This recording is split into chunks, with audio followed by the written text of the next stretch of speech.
The 10,000 hours rule of Guzheng. Practice the piano 8 hours a day is a famous player.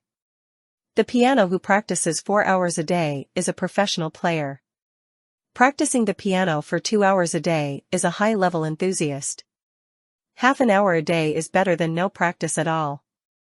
Occasionally practicing for half an hour a week is the same as not practicing. So students who practice occasionally should not ask their teachers why they are slow and ineffective. There is a ruler on it. Use it to measure yourself.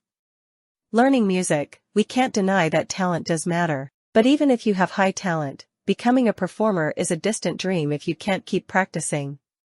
Wang Zhongshan, a famous performer, never stops practicing during his busy tour. He has to make sure to practice 2 hours a day. If you don't practice, you're chronically suicidal, he said. In fact, learning the Guzheng, the greatest talent is to know how to work hard. Yuan Sha once said, I practice hard for more than 10 hours a day, and finally the world sums up all my sweat with the word genius. Frozen to death is not a cold day. Many people envy the superb skills of Guzheng masters and long to have their own talents, but ignore the huge efforts behind them. If talent is lucky, the harder you work, the luckier you are. Chinese and foreign masters are no exception. Teachers don't always talk about the word genius, they always tell parents and kids to practice the piano well. People always like to overestimate the role of talent in life and give themselves an excuse not to work hard. I very much agree with the 10,000-hour rule. As long as after 10,000 hours of training, anyone can change from ordinary to extraordinary. As long as we work hard, we can also become the eyes of others and become experts in this industry. But the 10,000-hour rule is the premise, because in addition to hard work, we need to master the practical methods of science, otherwise you may just back off, or even back off. Proper deliberate practice usually requires 4 steps. 1. Deliberate practice tasks should be of moderate difficulty and should be practiced with purpose. Don't be too ambitious. The game works for your level. Every piece of music or etude has a technical or musical problem that needs to be solved. Don't blindly covet something bigger.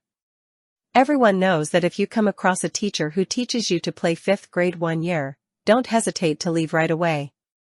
2. Exercise results should be received and calibrated in a timely manner. Insist on attending classes every week, and don't ask for leave at will.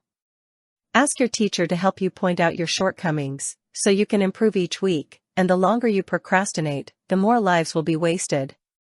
Many students often take time off work. They are good at making mistakes. It's hard to correct them. 3. Repeat enough exercises. Repeat, let your fingers remember this action memory. To a certain extent, it is like playing automatically. If a piece of music is to be played completely, smoothly, and correctly, it has to take a lot of effort, and there are no shortcuts. 4. Continuous revision and practice. Don't practice stupidly. Practice the piano with your brain and correct mistakes instantly. 10,000 hours will only make you practice more and more mistakes if you keep repeating them. In addition, it is also necessary to practice the piano. Identify difficult passages and difficult phrases and tunes, and practice alone to overcome difficulties. Teachers often say that piano practice and senior snacks mean that